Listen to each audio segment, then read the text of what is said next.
بسم اللہ الرحمن الرحیم۔ السلام علیکم۔ دو بڑی ہی عام خبریں ہیں جو اس ویڈیو میں آپ کے سامنے رکھنی ہے۔ نواز شریف کو پاکستان واپس لایا گیا اور یہ تاثر دیا گیا کہ شاید تمام میڈیا مینجمنٹ کے بعد نواز شریف پاکستانی قوم کو یہ باور کرانے میں کامیاب ہو جائیں گے کہ جب وہ اقتدار میں آئیں گے تو آپ کے تمام دکھ درد ختم ہو جائیں گے۔ تحریک انصاف کے چیئرمین عمران خان قصہ پارینہ بن چکے ہیں، لیکن اس تمام تر صورتحال کے باوجود یہ تمام چالیں الٹی پڑ گئی ہیں اور اب بھی بلہ جیت رہا ہے، اور یہ طاقتور حلقوں کے التہائی قریبی شخصیت نے بڑا انکشاف کیا ہے۔ تفصیل میں نے آپ کے سامنے رکھنی ہے۔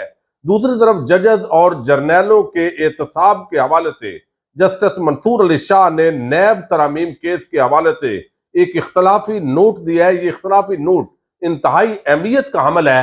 شیخ رشید نے بھی بہت سی باتیں کی ہیں، لیکن ڈاکٹر یاسمین راشد جس طرح ڈٹی ہوئی ہیں، اور اس کے اندر آپ کو علم ہے تحریک انصاف کے بہت سارے ایسے رہنما ہیں، میاں محمود رشید، اعجاز چودھری، اور پھر سابق گورنر عمر سرفراز چیمہ اور خدیجہ شاہ اور دیگر خواتین اس کے اندر شامل ہیں، وہ پریس کانفرنس کرنے کے لیے تیار نہیں ہے اور ایک پیغام دیا ہے نواز شریف کو ڈاکٹر یاسمین راشد صاحبہ نے۔ اسی سے ہم ویڈیو کا آغاز کریں گے اور میں امید کروں گا کہ آپ سماعت کریں گے اور اپنے قیمتی فیڈ بیک سے ضرور آگاہ کریں گے۔ اب یہاں پر جو ڈاکٹر یاسمین راشد ہیں، ان کو آج انسداد دہشت گردی عدالت کے اندر پیش کیا گیا۔ اندازہ کر لیں 90 سالہ ایک ضعیف خاتون جو پیشے کے لحاظ سے اتنا ایک معتبر پیشہ ہے، ڈاکٹر، لوگوں کی زندگیوں کو بچانا، وہ بھی انتقامی کارروائیوں کے بھینٹ چڑھ گئی ہیں، اور پھر یعنی شرم بھی کوئی نہیں ہے، حیا بھی کوئی نہیں ہے، اور کس طرف لے کے جا رہے ہیں ملک کو کچھ سمجھ نہیں آ رہا۔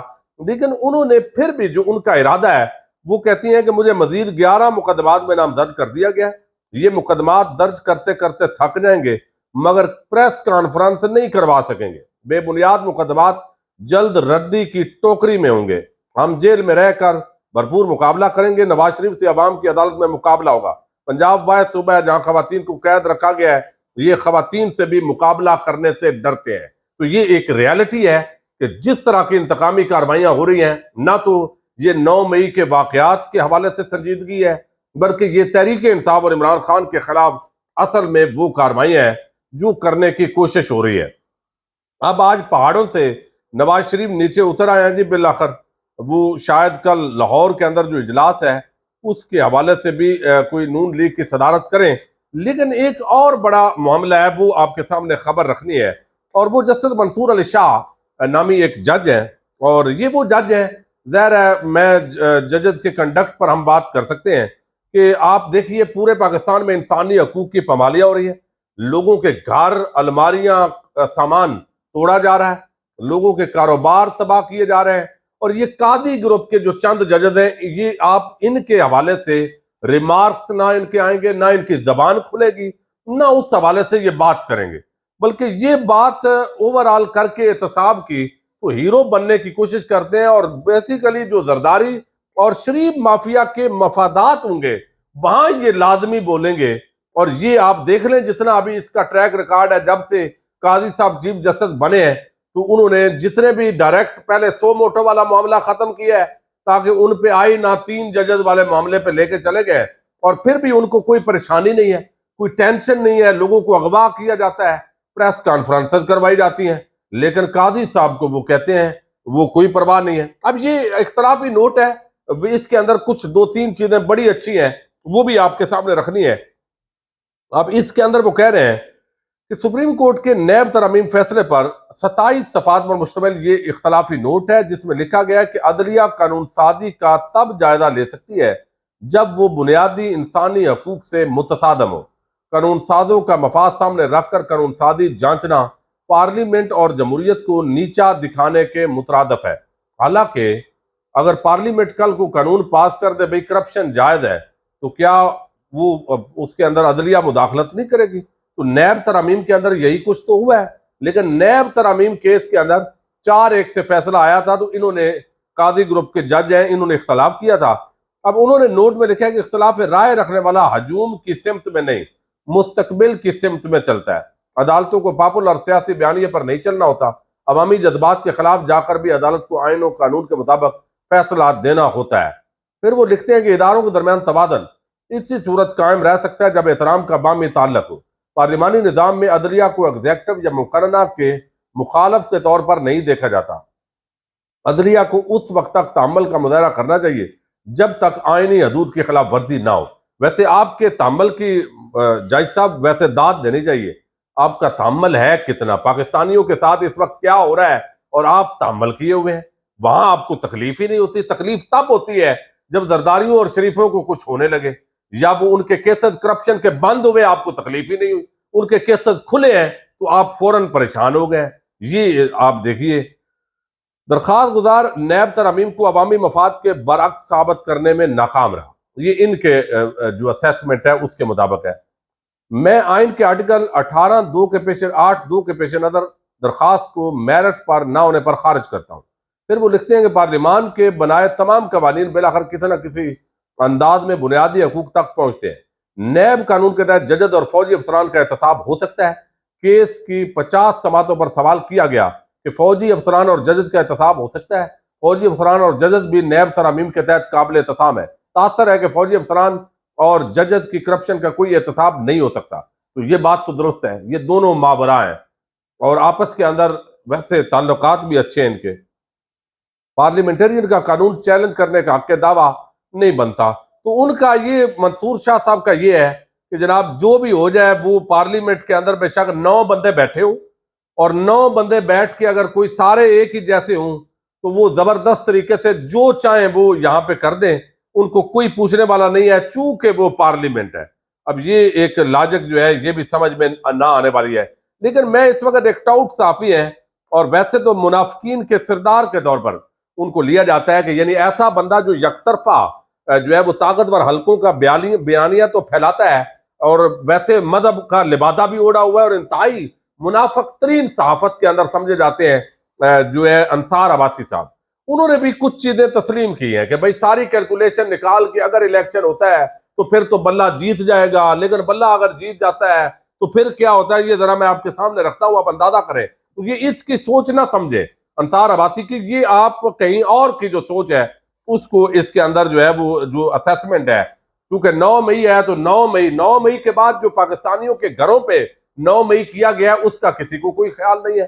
یعنی کاروبار بند کیے، لوگوں کو بے روزگار کیا، جو ان واقعات میں ملوث نہیں تھے ان کو بھی پارٹیاں توڑی، تبدیل کیا۔ اس کی وہ سب سے بڑا 9 مئی وہ تھا جو بعد میں ہوا، یعنی جو سانحہ ہوا اس کی تو مذمت سب نے کی، لیکن اس کے بعد جو لوگوں کے گھروں میں سانحات ہوئے اور پھر ابھی بھی ان کو جیلوں کے اندر آپ ساڑ رہے ہیں، بے گناہ لوگوں کو 9 10 مقدمات میں ڈالا ہوا ہے۔ تو یہ 9 مئی سے بڑا سانحہ ہے پاکستانی قوم کے خلاف۔ اب یہاں پر جو ہے وہ لکھتے ہیں جی، جب عمران خان کی گرفتاری پر ملک کے مختلف شہروں میں تحریک انصاف کے سپورٹرز کی طرف سے ایک تسلسل کے ساتھ فوج پر حملے کیے گئے، فوج، حکومت، پولیس اور انٹیلیجنس ایجنسیوں کے مطابق یہ حملے سوچی سمجھی سازش کا نتیجہ تھا جس کے باقاعدہ پلاننگ کی گئی، اور اس سازش کے ماسٹر مائنڈ عمران خان تھے۔ یعنی یہ ادھر سے سمجھا جاتا ہے۔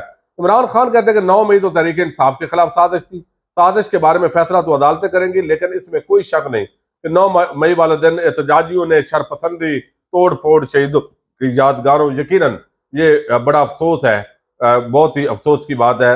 وہ حد سے جنہوں نے تجاوز کیا ہے اس کو کوئی بھی جسٹیفائی نہیں کر سکتا۔